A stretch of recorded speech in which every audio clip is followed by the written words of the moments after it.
NLP를 통해서 정복해야 할 것들이 뭐가 있나 지금부터 이걸 한번 공부해 봅니다. NLP를 통해서 우리는 뭘 정복할 것인가? 첫 번째, 자, 부정적 정서를 심리 치료하라. 시작. 부정적 정서를 심리 치료하라. 예, 그 부정적 정서는 무엇이고, 부정적 감정은 무엇이고, 부정적 기분은 무엇인가 이걸 한번 따져봅니다. 자, 기분은 좀 쉽게 바뀔 수 있는 거죠.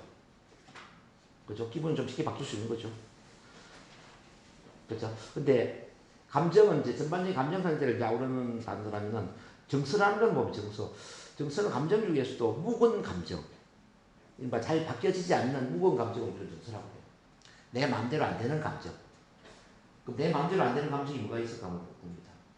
뭐가 있죠? 내 마음대로 잘 안 되는 거. 뭐 우울증 이런 거 있죠. 뭐 공황장애.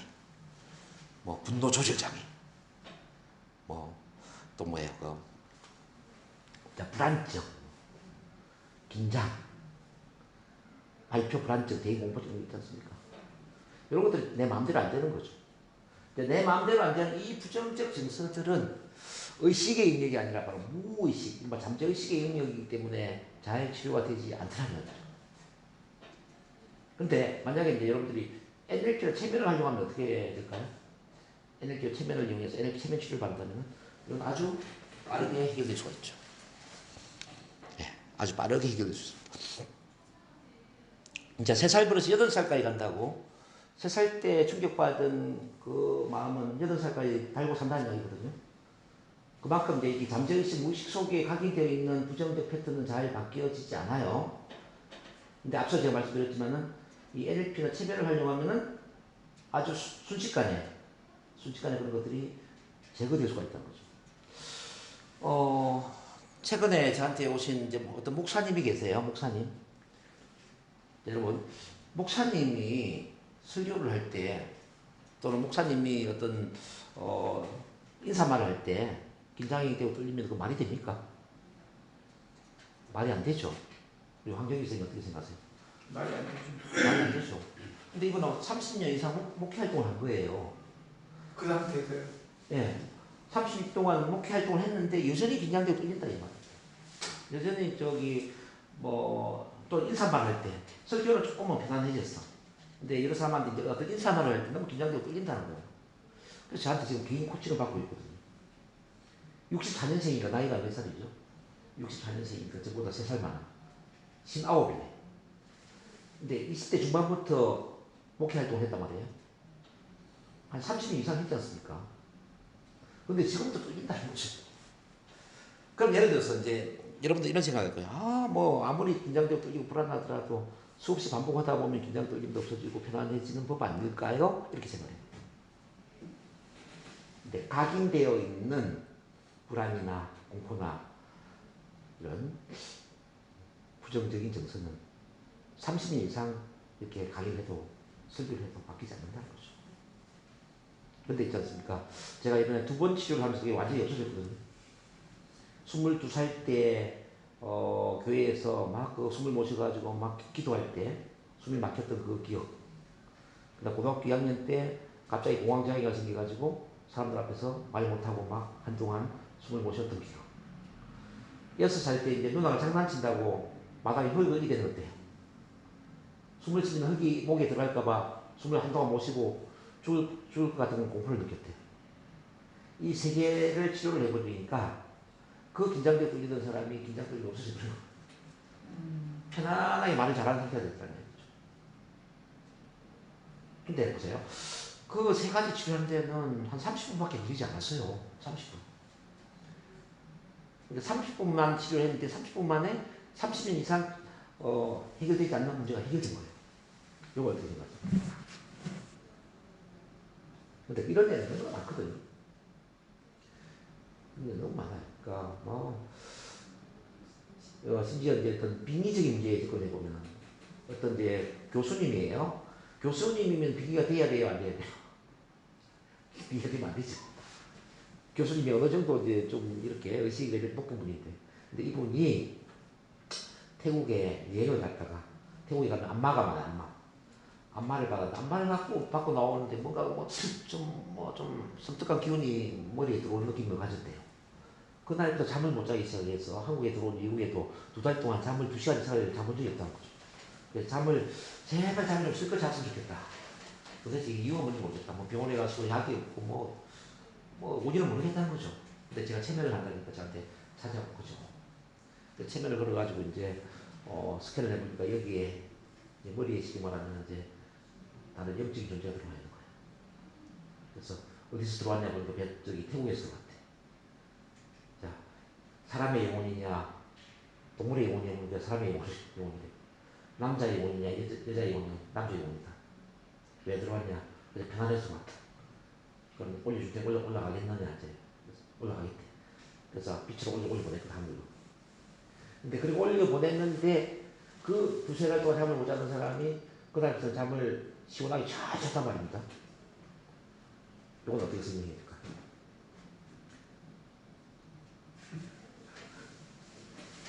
글쎄 그거는 제가 한 50년 가본 이렇게 이제 여러분들이 이제 좀 신기한 그런 현상들을 많이 경험할 수가 있습니다.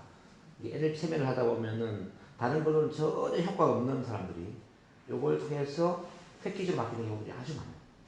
근데 불면증도 그렇고요. 뭐 지금 이야기도 빈이라든지 조현병, 뭐 우울증, 공황장애는 특히나 이건 뭐 아주 뭐 많은 게 많죠. 공황장애, 또 폐쇄공포 이런 게 있잖아요. 폐쇄공포, 광장공포, 뭐 대인공포도 발표가 많죠. 뭐 수없이 많죠. 제가 이런 분들 이제 22년 동안 5,000명 이상 제가 치료하고 변화를 시켰거든요. 네. 딴 데서 전혀 안 되는 사람들 참 많았죠. 그래서 이런 것들이 뭐냐 부정적 정서라는 겁니다. 근데 이 정서를 해결할 수 있는 그런 기관이 한국에 있느냐 한번 보세요. 신경정신과에 가면은 뭐 줍니까 인분들한테? 약 주잖아요. 약물 치료합니다. 약물 치료. 그러면 NLP 체면 치료가 아닌 딴 데를 가보면은 뭐가 되냐? 뭐 상담센터 이런 데 상담해요. 상담. 이야기 들어줘요. 이야기 들어서 이게 될 문제가 아니죠. 뭐 인지치료, 행동치료, 뭐 미술치료, 음악치료, 뭐 다양한 치료법도 있지만은 이런 거는 근본적인 치료가 잘 안 된다 이 말이에요. 그래서 근본적인 치료가 될 수 있는 유일한 방법이 저는 NLP 체면 치료라고 감히 말씀을 드립니다. 그래서 여러분들이 이걸 제대로 배울 수 있다면은 어쩌면은 대한민국의 3명 중에 1명은 이런 부정적 정서를 갖고 있을 텐데 그런 3명 중에 1명을 구할 수 있는 정말 생명을 구하고 살릴 수 있는 엄청난 일을 할 수가 있는 거죠. 그렇게 생각되십니까? 예. 네, 그렇게 생각되시죠? 특히 이제 우리 선생님은 일로 하신 분들 중에 이런 분들 참 많아요. 뭐 치매기, 뭐 이렇게 뭐 불면증 이런 분들 참 많습니다. 그래서 이런 분들한테 NLP 체면 치료를 제대로 배워서 치료를 해줄 수 있다면 진짜 죽어가는 사람을 살리죠. 그 다음에 이제 뭐냐면 제한적 믿음을 심리치료해야 된다. 제한적 믿음이 이제 어떤 게 있냐면은 난 할 수 없어. 다른 사람은 할 수 있는지 모르는데 나는 할 수 없어. 내가 어떻게 해? 이런 생각 많이 있죠. 이걸 이제 무력감이라고 하죠. 무력감. 다른 사람들은 뭐 강의를 할 수 있을지 모르지만 나는 강의를 할 수 없어. 다른 사람은 교수가 될지 모르지만 나는 교수가 될 수 없어. 뭐 다른 사람은 부자가 될지 모르지만 나는 부자가 될 수 없어. 남들은 되는지 모르지만 나는 안 돼라는 게 있다. 요걸 깨트려주는 게 참 중요하죠. 그거는 뭐냐면 학습된 무능감이라고 해요. 학습된 무능감. 마치 이제 독수리를 닭장 속에서 키우지 않습니까? 닭장 속에서 계속 예물을 좀 키우는 거예요. 어미 독수리가 되면 어떻게 됩니까? 독수리가 날까요? 못 날죠. 인간도 그래. 인간도 계속 어떤 닭장처럼 안전지대에 묶여 있다 보면은 나중에 뭐 강의를 하고 뭐 교수가 되고 뭐 내가 뭐 사업을 하고 도전하려고 하면 난 못한다 하는 생각 같아요. 이런 걸 이제 깨트려 주는 게 이제 아주 중요하다. 그 다음 두 번째는 뭐냐면은 이제 무가치감이라는 건데요. 자기를 무가치하게 보는 거죠. 나 같은 게 뭘 해? 나 같은 게 뭘? 난 쓸모없는 존재야.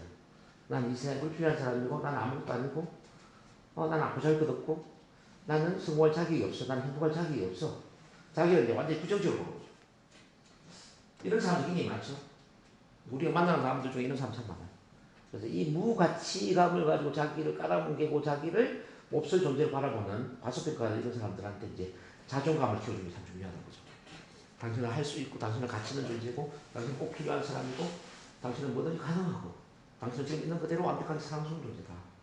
요걸 이제 훈련시켜 주는 게 바로 NLP라는 걸 이제 아셔야 돼요. 그 다음에 세 번째는 절망감이거든요. 절망감. 내 인생은 다 끝났다는 느낌이에요. 그냥 남아있는 게 하나도 없어. 난 이제 완전히 끝나버렸어. 이렇게 이제 절망감 속에 있는 사람들도 많이 있어요. 이제 절망의 끝은 절망이 아니고 절망의 끝은 희망이잖아요. 절망 끝에서 희망의 꽃을 피울 수 있는 그런 이제 힘을 불어넣어야죠. 바로 이제 NLP가 그런 모든 걸 훈련시켜 주게 됩니다. 그래서 저한테 믿음을 이렇게 바꿔주고요. 세 번째는 한 방향으로 자기 정렬한다. 자기 정렬이라는 개념을 혹시 들어보셨나요? 자기 정렬. 자기 정렬된 삶을 산다. 이게 부산에 가서 한번 들어봐. 저한테 있어요. 이게 이제 뭐냐면 영성 차원의 내 삶의 목적이 무엇인가? 내가 죽을 때까지 이루고자 하는 비전이 무엇인가? 이게 첫 번째예요. 두 번째 정체성 차원. 그런 비전과 관련해서 나는 누구인가? 나의 헌신 대상은 누구이고 그 헌신 대상을 위해서 내가 죽을 때까지 어떤 사명을 실현할 것인가? 어떤 도움을 줄 것인가? 그리고 이제 세 번째는 가치 신념 차원에 내가 그런 비전과 사명에 집중하는 이유는 무엇인가? 내가 어떤 것을 가치 있게 생각하기 때문에 내가 그 비전 사명에 집중합니다. 네 번째는 능력 차원에 그런 비전 사명을 이루기 위해서 내가 어떤 능력을 갖춰야 되고 어떤 핵심 역량을 키워야 되고 어떤 기술을 습득해야 되는 것입니다. 그다음 행동 차원에 그 비전 사명을 이루기 위해서 내가 지금 당장 어떤 행동을 실천할 것인가.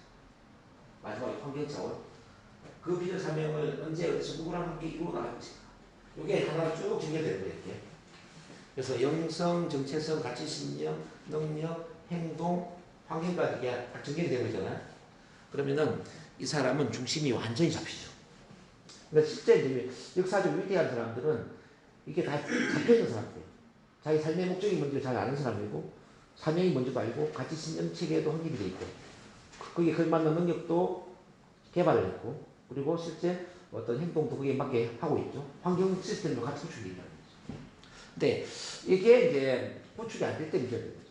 그러니까 정체성에 맞지 않는 행동을 하거나 정체성에 맞지 않는 일을 하고 있거나 정체성에 맞지 않는 그런 환경 속에 살고 있거나 그러면 얼마나 힘들겠습니까? 그렇지 않아요? 또 가치관에 맞지 않는 일을 하는 사람이 있어요. 내 가치는 사람들한테 공유하고 나눠야 되는데 어떤 사람은 돈을 벌기 위해서는 사기를 쳐야 된단 말이에요. 사람을 이용해야 돼. 얼마나 스트레스 받겠습니까? 그죠? 이게 가치가 일치되는 일을 하고 그런 능력도 키워야 되겠죠. 이렇게 그래서 이제 가장 행복한 사람, 가장 강력한 힘을 갖고 있는 당당한 사람은 누구냐? 바로 영성, 정체성, 가치, 신념, 능력, 행동, 환경까지 이게 쭉 하나로 정렬되어 있는 사람이다. 이렇게 봅니다. 그래서 NLP는 이거 이제 정렬을 하도록 도와주게 될 겁니다. 자, 기대되시죠? 자, 저랑 훈련하다 보면 이게 다 만들어집니다. 네 번째는 자, 문제 중심에서 원하는 것 중심으로 에너지 흐름을 전환을 하도록 하는 게 또 하나의 훈련 목적입니다. 많은 분들이 그 문제에 집착을 해 있습니다. 그 문제에 집착되어 있는 건 뭐냐면, 뭐 우울증을 고쳐야지, 불안증을 없애야지, 발표할 때 긴장 떨고 없애야지, 이렇게 이제 뭐 없애야지, 극복해야지 이런 생각을 합니다. 또는 뭐 가난에서 벗어나야지, 월세방에서 벗어나야지, 자 실패를 하면 안 되지, 자 이렇게 뭐뭐 하면 안 되지. 근데 뭐뭐 하지 않으면 하면 안 되지라고 생각하면 어떻게 됩니까? 더 뭐뭐 하게 되죠. 빨간색 자동차를 쳐다보지 말아야지 하는데 우리 빨간색 자동차를 더 많이 쳐다보게 되지 않습니까? 그렇지 않나요? 실패하지 말아야지 생각하지만 더 많은 실패를 하게 되죠. 왜냐하면 우리 잠재의식은 문장보다 단어에 더 민감하거든요. 문장을 생각하기 전에 단어를 먼저 생각한단 말이에요. 긴장하지 말아야지 이 문장 생각하기 전에 긴장이라는 단어를 먼저 생각하는 거죠. 빨간색 자동차를 쳐다보지 말아야지 전체 문장이기 전에 빨간색 자동차에 먼저 집중이 된다는 거죠. 그래서 우리가 이제 뭐뭐 하지 말아야지, 뭐뭘 극복해야지라는 인생에서 뭐뭘 이루어야지, 뭐뭐 해야지라는 쪽으로 가야 돼요. 쉽게 말해서 긴장하지 말아야지가 아니라 편안하게 말을 해야 되겠구나. 편안하게 말해야 되겠구나. 실패하지 말아야지가 아니라 자 이번에는 대단히 크게 성공해야 되겠구나. 잘해야 되겠구나. 가난에서 벗어나자가 아니라 이번에는 내가 돈을 좀 모아야 되겠네. 부자가 돼야 되겠네. 내 집 마련을 해야 되겠네. 이런 식으로 이제 바꾸는 거죠. 그쵸? 이게 근데 어떻게 보면 벽지 않는 차이거든요. 벽지 않는 차이인데 사람들은 착각하는 게 뭐냐면은 자, 뭐뭘 없애야지, 뭐뭘 극복해야지, 뭐뭘 안 해야지를 생각하면서 그게 자기 인생의 꿈이자 목표라고 생각해요. 목표. 가난에서 벗어나는 게 목표라고 생각하고요. 자, 이번 프로젝트에서 실패하지 않는 게 목표라고 생각해요. 스피치 할 때 긴장되지 않고 떨리지 않게 말을 하는 게 자기 목표로 생각하거든요. 그래서 이 사람은 죽을 때까지 목표를 이룰 수가 없죠. 그래서 목표라는 것은 몸 하지 않는 게 아니라 몸을 이루는 겁니다. 교수가 되는 것이고요. 명강사가 되는 것이고 부자가 되는 것이고요. 내 집 마련을 하는 것이고 세계 여행을 하는 것이고 멋진 강의를 하는 것이고 이렇게 뭐뭐 하는 것. 여기에 이제 초점을 맞추도록 우리가 훈련을 해야 된다는 거죠. 자, NLP의 모든 건 바로 이제 원하는 것에 집중하게끔 에너지의 흐름을 전환시켜 준다는 거죠. 그러기 위해서 이제 문제를 어떻게 바라봐야 되냐면 문제조차도 사랑하고 문제가 주는 긍정의 신호를 받아들여야 되는 거죠. 자, 우울증 같은 경우에 우울증을 없애야지가 아니라 우울증은 좀 활기찬 재밌는 활동을 하라는 신호구나. 지금부터 활기차고 재밌는 활동을 해야 되겠네 이렇게 보죠. 자, 외로움은 뭐냐면 외로움은 어떤 신호냐면 외로움은 지금부터 내가 먼저 다른 사람한테 전화를 걸어서 연락을 했어. 사람을 만나는 신호를 보내는구나. 외로움을 없애야지가 아니라 내가 다른 사람 만나야 되겠구나 이렇게 생각해요. 자, 불안감도 같은 원리 아닙니까? 불안감도 지금 당신이 지금 원하지 않는 것에 에너지가 집중되어 있으니까 원하는 집중해라. 불안감. 그럼 내 목표를 세워야 되겠네. 당장 지금 내가 올해 1년 이내에 내가 반드시 이루고자 하는 게 뭐지? 목표에 집중하면 불안은 없어지죠. 그렇지 않습니까?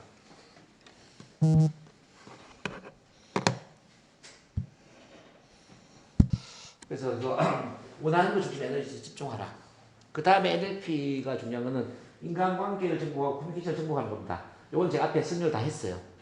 자, 인간관계 커뮤니케이션을 통합해서 자, 6단계 제가 이야기했죠. 첫 번째, 진정성 있는 관심과 사랑을 갖는다. 두 번째는 관찰을 한다. 세 번째는 맞추기를 한다. 네 번째는 래퍼를 형성한다. 즉, 내 인간권 안에 사람을 들어오게 만든다. 다섯 번째가 이끌기를 한다. 마지막 여섯 번째가 자, 변화를 이룬다. 원하는 성과를 이룬다. 이제 그 원리 기억나시죠? 자, 그걸 세계적으로 하는 게 인간관계 커뮤니케이션 정복이 되겠습니다. 그리고 이제 마지막이 뭐냐면 삶의 전략을 변화시켜라. 이제 삶을 살다 보면은 지금 현재 내 삶이 뭐 물론 만족스러울 수도 있지만 내 삶이 좀 빠져있는 부분이 있을 수도 있지 않습니까? 그렇죠? 그러면 우리가 이제 역할 모델을 정해야 돼요. 역할 모델. 자, 무슨 얘기냐면은 내 방식대로 살아서 한계가 있다면은 이미 성공한 사람을 역할 모델로 삼아야 된다는 거죠. 내 분야에서 단 한 명이라도 내가 원하는 걸 이루는 사람이 있다면 그 사람을 역할 모델로 삼는 거예요. 그래서 그 사람이 했던 패턴, 그 전략을 그대로 따라할 수 있다면 그 패턴 전략을 따라할 수 있다면 나도 그 사람처럼 성공할 수 있다는 거죠. 그러니까 누군가가 한다면 나도 할 수 있다는 거죠. NLP는 바로 이제 탁월성의 승리였다. 탁월성의 어떤 모델링. 그러니까 성공한 사람. 자, 어떤 분야에 성공한 사람의 그 패턴이나 전략을 모델링을 할 수 있는. 모델링을 해서 누구든지 따라하면은 그 사람들이 될 수 있는 그런 모델링 기술이다. 이렇게 볼 수가 있습니다. 이거는 다 가능합니다. 뭐, 내가 골프를 잘 치고 싶어요. 그럼 골프를 잘 치는 사람의 패턴이 있겠죠. 그 사람의 자세라든지 호흡이라든지 몸 동작이라든지. 요거 패턴을 그대로 따라하는 거예요. 그럼 골프를 잘 칠 수 있겠죠. 또 어떤 사람이 강의를 아주 잘해. 그럼 강의 잘하는 그 패턴을 우리가 분석을 하는 겁니다. 그 강의 패턴 전략을 따라서 훈련을 하는 겁니다. 자, 그런 훈련법들이 다 있어요. 그런 것들을 이제 하다 보면은 탁월한 걸 이루어지죠. 아주 멋지게. 이 외에도 이제 뭐 NLP에서 할 수 있는 거는 굉장히 많이 있습니다. 이걸 다음에 다루게 되고요. 잠깐 쉬었다 할게요. 네.